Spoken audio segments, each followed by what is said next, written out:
This is an open message to the Occupy Wall Street movement, to the 99%. Revolutions are dangerous and unpredictable beasts, and for a population to enter into one without fully understanding what's at stake is a lot like handing a loaded .45 automatic to a toddler. On the other hand, all it takes is a cursory look at the psychopathic criminals which have taken control of the governments of the world to understand why a revolution is inevitable. This is why it's so important that people who are pushing for change take the time and the effort to deeply consider how we got into this mess and what the real solution is. Otherwise, this movement, like so many others which have come before, will be co-opted, twisted, and distorted, and could result in even more power being handed to those who you're trying to fight. Now, you have every reason to be angry. You, your children, and your children's children have been sold into slavery. Literally. If you're lucky enough to have a job in the years to come, you'll end up paying between 25 and 30% of your income in taxes, the majority of which will go directly towards paying interest on debts to privately owned banks. Think about that. 25 to 30%. That means you work between 3 and 4 months each year for the bankers. That's slavery, pure and simple. It's a cleverly disguised form of modern feudalism. And it's not new. It didn't start with the bailouts. The bailouts were just icing on the cake. It was just a little bit too much for most people to swallow. But in reality, the events of the last several years are just an escalation of standard policy. If you truly want to break free from slavery, it's crucial to understand the nature of your enslavement. It's crucial that the masses come to realize that all major currencies, the dollar and the euro in particular, are created out of thin air by privately owned banks. Those banks create money backed by nothing. Then they loan that money out to governments in exchange for bonds, which are really just promises that the government will extract that money plus interest from the public. That money is extracted from the people in the form of taxes, and those taxes are taken at gunpoint. Sure, you may not have ever seen the gun in your face, but if you ever refuse to comply, men with guns will show up at your house and drag you off to rot in a cage.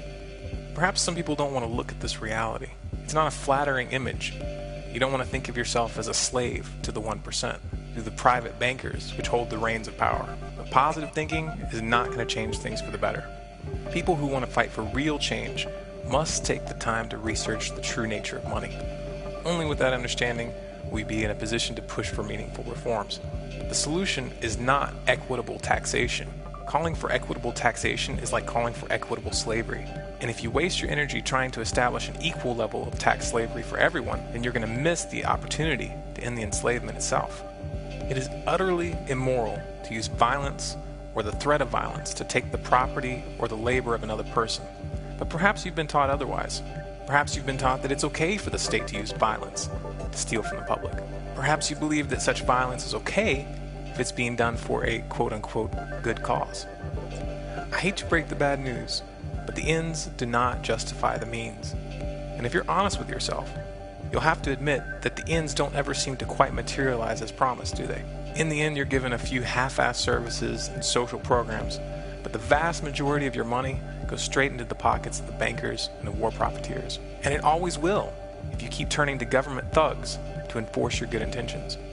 You might think that you can change this by creating new laws and regulations, but the fatal flaw in that line of reasoning is the simple fact that if private bankers are allowed to continue creating money, the financial powers that be will always end up using the government like a sock puppet. And those new regulations, as well-intentioned as they may be, will only end up consolidating their power.